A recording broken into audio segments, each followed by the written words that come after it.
요건 사실만 정확히 알고 있어도 여러분이 바라고자 하는 법률 효과, 즉 보증금을 받는다라는 것을 충분히 누릴 수 있습니다.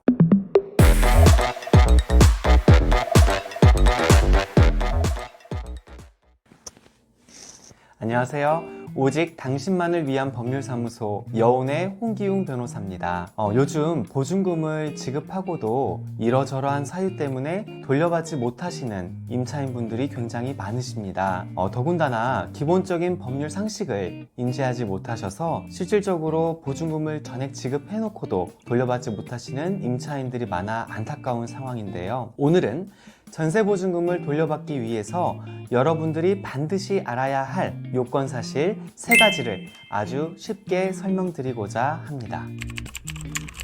요건사실, 딱 들으면 정말 어려운 말 같지만 사실은 그렇지 않습니다. 요건사실만 정확하게 알고 있어도 여러분이 바라고자 하는 법률 효과, 즉 임대인으로부터 보증금을 돌려받는다 라는 것을 충분히 누릴 수가 있는데요. 쉽게 말해서 법원을 통해서 소송을 진행을 하는데 승소 판결을 받을 수 있는 그런 조건이라고 생각하시면 됩니다. 결국은 승소 판결을 받기 위한 조건 내지 승소 판결을 받기 위해서 내가 어떠한 주장을 해야 되는지 라는 사실에 대해서만 생각하고 계시면 됩니다. 오늘은 임대인으로부터 전세 보증금을 돌려받기 위해서 여러분들이 반드시 알아야 할 요건사실 3가지에 관해서 아주 쉽게 설명드리겠습니다. 임대차 보증금 반환 소송에서 여러분들이 첫 번째로 주장을 해야 될 것은 임대인과의 임대차 계약이 체결되었다라는 사실입니다.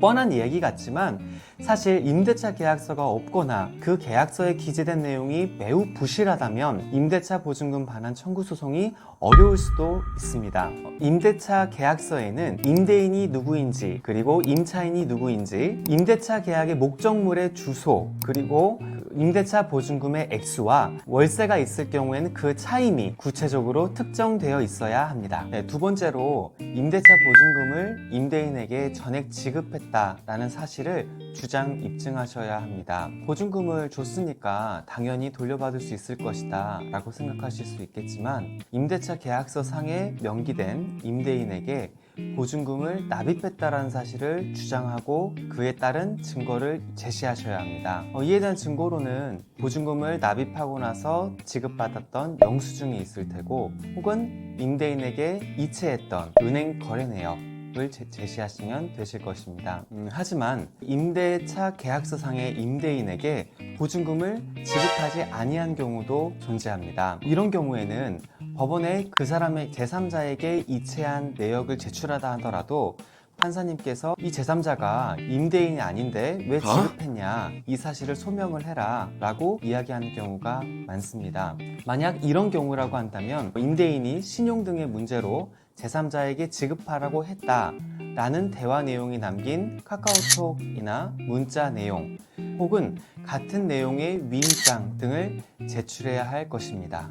마지막으로 임대차 계약이 종료되었다라는 사실을 입증하셔야 합니다. 어려운 말로 임대차 보증금은 연체 차임 그리고 목적물에 대한 손해 발생을 담보로 수수하는 성질의 금원입니다. 따라서 임대차 계약이 종료되지 않고서는 계약상 임대차 보증금을 반환 청구할 수가 없습니다. 쉽게 말해서 임대차 계약의 시작부터 종료 시까지 만약에 임대차 목적물이 부서질 수도 있고 일부가 훼손이 될 수도 있고 하는데 그때에 대한 손해가 발생을 했다면은 그거를 담보하는 취지의 금원입니다. 따라서 우리가 그 금원을 반환 청구한다 라고 했을 때는 임대차 계약이 종료됐다 라는 사실을 입증하셔야 하는 것입니다. 그럼 여기서 임대차 계약의 종료는 어떻게 입증해야 할 것일까요? 먼저 가장 쉬운 것은 임대차 계약서를 들이대는 것입니다. 임대차 계약서는 아까 말씀드린 것처럼 임대차 계약의 시작 시점과 종료 시점이 명시가 되어 있습니다. 만약에 소송을 제기할 때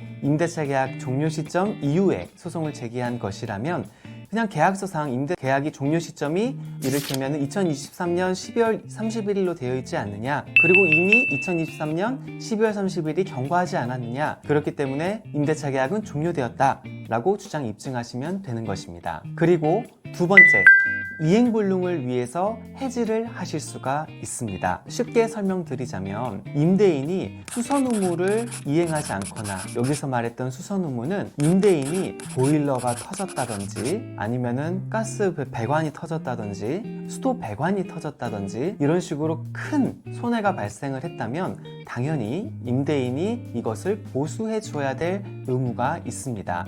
하지만 이거를 임대인 입장에서는 해결하지 않고 그 피해를 임차인이 오롯이 지게 된다 그러면 임차인의 입장에서는 나 계약 더 이상 하지 않겠다, 이 임대차 목적물에서 거주하지 않겠다 라는 의사를 밝히실 수가 있는데요. 이것이 결국은 수선 의무 위반 혹은 정도가 너무나 심하다 라고 하게 되면은 이행불능을 위한 해지 또한 가능합니다. 이럴 경우에는 위 사실을 적은 내용 증명이나 이런 걸 정확하게 적어서 이행불능으로 인한 해지를 통보하는 것이 매우 중요하다고 할 것입니다. 그리고 마지막으로 임대차 계약이 종료됐을 때 임대차 계약서상에는 2023년 12월 31일까지 되어 있지만 임대인과 개인적인 합의를 해서 조금 더 해지 시점을 당길 경우도 있습니다. 그렇다면은 그 사실을 입증할 수 있을 만한 문자 내역이나 녹음 내역을 제출하면서 실질적으로 계약서에는 이날 퇴거하기로 했지만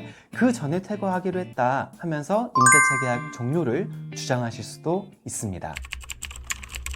자, 오늘은 임대차 보증금을 받기 위해서 반드시 기억해야 할 3가지에 관해서 살펴보았습니다. 이 내용은 임대차 계약이 끝나고 나서야 필요한 것은 사실 아닙니다. 이미 임대차 계약을 체결하실 때부터 항상 확인을 하셨어야 할 내용이기도 합니다. 그래야 더 큰 분쟁을 예방할 수 있겠죠. 혹시 임대차 계약 관련해서 궁금한 점이 있거나 하시면 아래 댓글로 남겨주시면 더 자세하게 설명드리겠습니다. 감사합니다.